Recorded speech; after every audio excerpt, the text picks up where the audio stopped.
Hey friends, how you doing? It's Charles. I want to take a second to talk about what I think will be a monumental issue of King Spawn, and that is King Spawn number 40. If you watch this channel a lot, you know I have nothing but good things to say about the Spawn universe, especially since Spawn number 350, when the Battle for Hell ended and the Dead Zones open up all over the Earth, removing the powers from Spawn and Angels.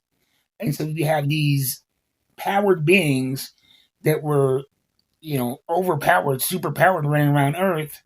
Now they're the outsiders. They are the hunted. They are being hunted by vampires, and they are not rushing to rectify that. A lot of times you'll see in comics, I think a more recent example would be the Blood Hunt event where the sun was, where the sun was blocked out and vampires ruled the earth for a certain amount of time, and you knew it was going to be, even though it encompassed most of the Marvel universe, you knew that Blood Hunt was going to be a limited run, and that it was going to have a nice bow wrapped up around it real quick, and things would get back to normal.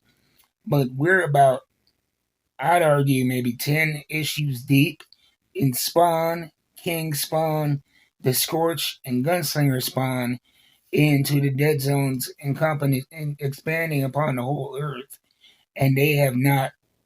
They haven't even pointed to a way to bring the powers back, and they're really using this story device as a means to tell a lot of creative stories, and this is one of the more creative stories.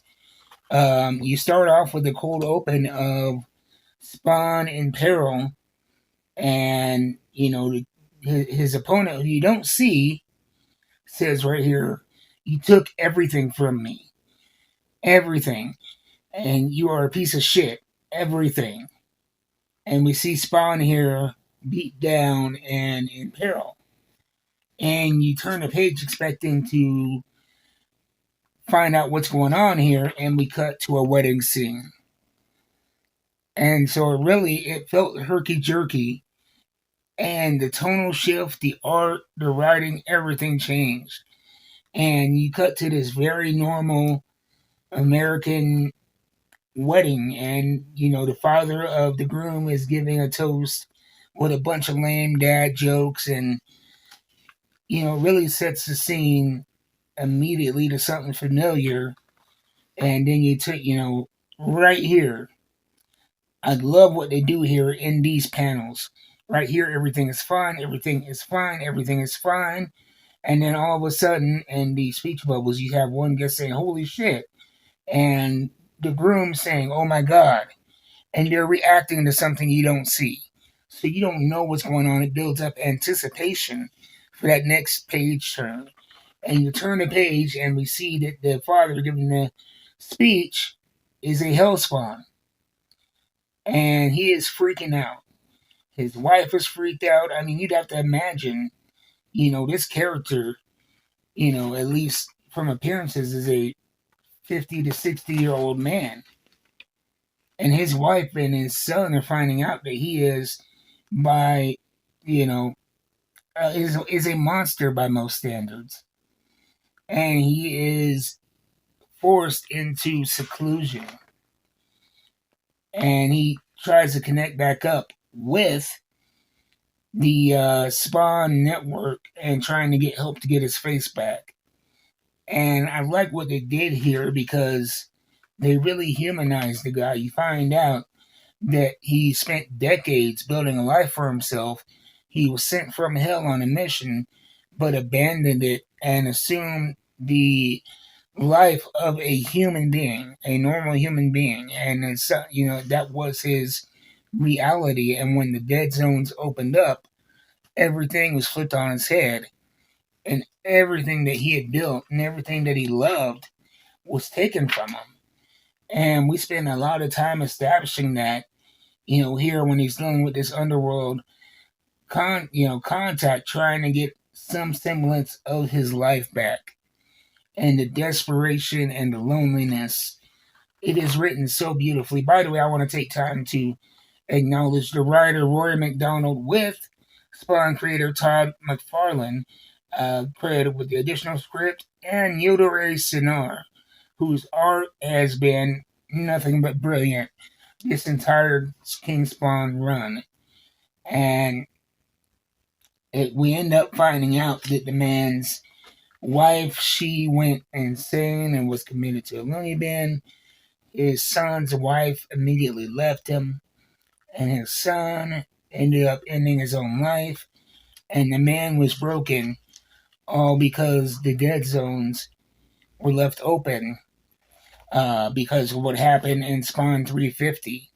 And he blames Al Simmons, Spawn, for that happening. And so we're seeing, that not only does the dead zones have an effect on our heroes and removing their powers, but we focus in on this issue of this Spawn who wasn't fighting, he wasn't using his superpowers, he was building something as a human, and it really, how it turned his life upside down and it brought him into focus.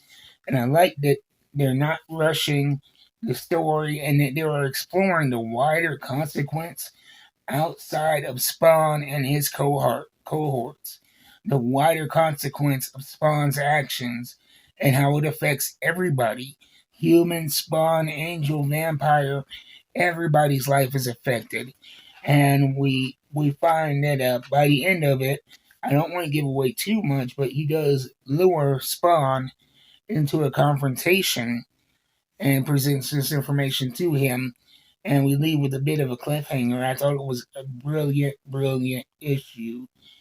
I cannot suggest it enough. And if you're not reading King Spawn, I think that it is a very easy book to get into because, first off, every book has a coherent story and through line that you really don't have to have a lot of history to understand. And Yildiray Cinar's art is always outstanding. There has not been a bad looking issue. And the creator responds, Todd McFarlane, if he's not writing the main script, he's consulting.